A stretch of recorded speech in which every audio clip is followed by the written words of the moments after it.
में स्नान करने के लिए आते हैं तो कोई बुराई नहीं है, उनका स्वागत है, वह आए, कहीं कोई समस्या नहीं।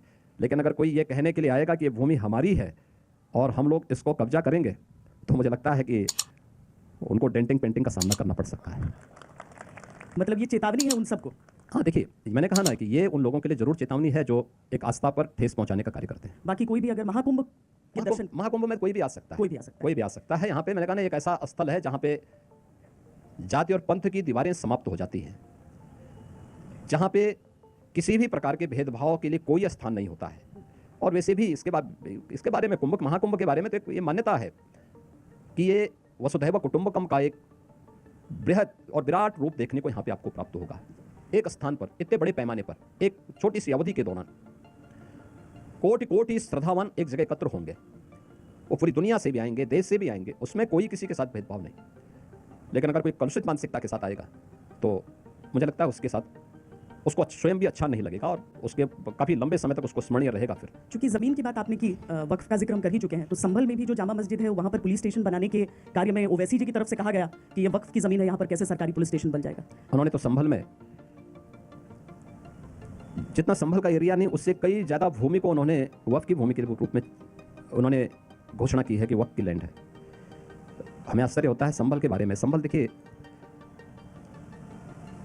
श्री हरि विष्णु का जो 10वां अवतार है कल्कि के रूप में, वह उसी संभल में जन्म लेने वाला है। और ये आज से नहीं, 5000 वर्ष पहले, ये हमारे पुराणों में इस बात का पहले से उल्लेख है।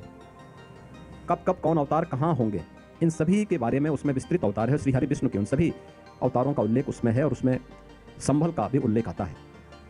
संभल में जो कुछ भी आपको इस समय देखने को मिल रहा है, वह सब सनातन धर्म से जुड़े हुए ही वहाँ पे प्रमाण प्राप्त हो रहे हैं। वहाँ पे साजिश के तहत, और हम दूर नहीं कहते हैं, पुराण भारत के अंदर जितने भी पुराण बने हैं, श्रीमद् भागवत महापुराण आज से 5000 वर्ष पहले रचा गया था भगवान वेद व्यास के द्वारा। और ये जितने भी 18 पुराण या उपपुराण जितने भी बने, इन सब की रचना 3500 वर्ष से लेकर के और 5000 वर्ष पूर्व के बीच में, इन 1500 वर्षों के एक लंबे कालखंड के दौरान इनको रचने का काम किया गया था। आप देखें कि 3500 वर्ष पहले रहा हो या फिर 5000 वर्ष पहले, तब इस धरती पे इस्लाम नहीं था, तब तो केवल सनातन धर्म ही था। उस समय भी उल्लेख है, उस समय थोड़ा रहा होगा कि कोई जामा मस्जिद रही होगी, तो जामा मस्जिद तब थी नहीं, तब इस्लामी नहीं, तो जामा मस्जिद कहाँ से उस समय आ गई? और ये तो मैं ज़्यादा पहले की बात नहीं कर रहा हूँ, तो आईने अकबरी में इस बात का उल्लेख है कि श्री हरि विष्णु के मंदिर को तोड़ करके, और मंदिर को तोड़ करके वहाँ पर एक मस्जिद नुमा ढांचा खड़ा किया गया है और वही जामा मस्जिद है। ये तो आईने अकबरी कहती है, ये उनका ग्रंथ कहता है, मैं थोड़ा कह रहा हूँ। तो वे अपनी गलती को स्वीकार करें। हम तो इसी बात को कह रहे हैं भी, जो सनातन धर्म से जुड़े हुए प्रतीक हैं उसमें अनावश्यक बाधा मत खड़ी करो, उसको वापस सम्मानजनक ढंग से दे दो, सौहार्द के हित में, स्वतंत्र भारत में ये सब भारत को प्राप्त होने चाहिए, अनावश्यक उसमें विवाद नहीं खड़े होने चाहिए। और ये मुस्लिम लीग की मानसिकता से देश नहीं चलेगा, ये भारत तो भारत की भावनाओं के अनुरूप, भारत की आस्था के अनुरूप चलेगा। और हमने तो विपरीत परिस्थितियों में, भारत के सनातन धर्म ने तो दुनिया के अंदर विपरीत परिस्थितियों में हमेशा दुनिया की हर जाति, हर मत और संप्रदाय के लोगों को व्यापक सम्मान दिया है, उसको आश्रय दिया है, उसको सुरक्षा दिया है, कहीं कोई भेदभाव किसी के साथ नहीं किया है। तो फिर ये कहां से इस बातें सामने आती है? अगर किसी कालखंड में ये हुआ है, आईने अकबरी इस बात को कहता कि 1526 में श्री हरि विष्णु के मंदिर को तोड़ करके वो ढांचा खड़ा किया गया।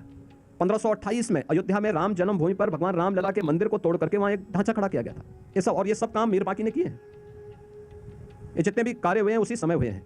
तो ये जो भी चीजें हुई हैं, मुझे लगता है कि उसके लिए अगर हिंदू आस्था इस बारे में आग्रह करती है कि हमें वापस मिलने चाहिए, या उसके बारे में कोई आग्रह है, आप प्रमाण देख लीजिए ना। आप कोर्ट के आदेश को भी नहीं मानेंगे।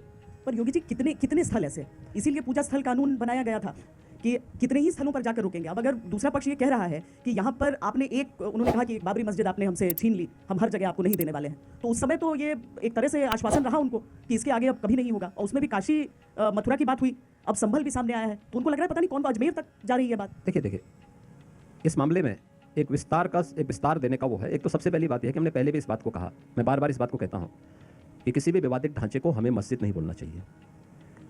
और मुझे लगता है कि जिस दिन हमें बोलना बंद कर देंगे तो उस दिन लोग जाना भी बंद कर देंगे। तो सबसे पहली बात यह है कि हमें वहाँ पे नहीं बोलना चाहिए। और वैसे भी ये इस्लाम के सिद्धांतों के खिलाफ है कि किसी भी ऐसी जगह पर जहाँ पर किसी की आस्था को ठेस पहुँचा करके एक मस्जिद नुमा ढांचा खड़ा कर दिया हो, वहाँ कोई भी की जाने वाली किसी भी प्रकार की कोई भी इबादत वह खुदा को मंजूर नहीं होती। जब मंजूर नहीं होती तो क्यों आप बेकार कर रहे हैं?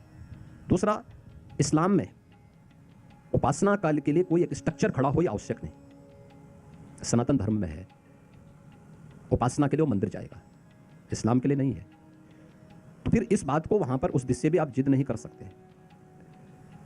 समय है हम एक नए भारत के बारे में सोचें, जो भारत अपनी विरासत पर गौरव की अनुभूति करे, जो भारत विकास की नित नए प्रतिमान को स्थापित करते हुए आगे बढ़े। और विरासत और विकास का यह अद्भुत समन्वय आज नए भारत में देखने को मिल रहा है।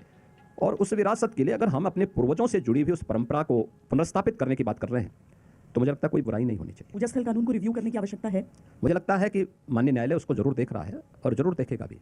आस्था का जरूर सम्मान होगा और भारत एक आस्थावान देश है। ये महाकुंभ का आयोजन उस आस्था का एक प्रतीक है, जहां पर देश और दुनिया का हर आस्थावान व्यक्ति बिना किसी भेदभाव के यहाँ आएगा। तो नए भारत के लिए उस आस्था को बहुत पवित्रता के साथ देश के निर्माण के लिए, 140 करोड़ भारतवासियों के कल्याण के लिए आगे बढ़ाने की आवश्यकता है। आगे